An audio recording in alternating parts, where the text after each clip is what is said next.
I know we sometimes do not put enough resources in our sports facilities. Like we know Kasarani now is being rejected because of the facilities not being the best, but we must work on those facilities. We must put more money, and I call on the minister to really pay attention to the facilities that we have, and also to pay attention to the stadia that we are supposed to have been given in this country. Kipchoge Stadium is not ready yet, 10 years down the road, because this was started long time ago when I was a member of parliament myself in the year 2011, and really it has taken a very long time. So I call on government to make sure that our stadia are actually ready. We have a number of stadia that we have promised, and I believe they can be completed. So the minister again has to pay attention to that.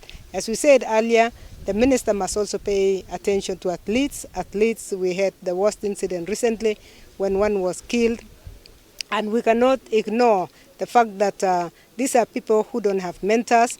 The same footballers can use football or athletics, as the athletes have always used, for economic development. These people are repatriating more money than we are getting from selling our maize across the border or selling our sugar across the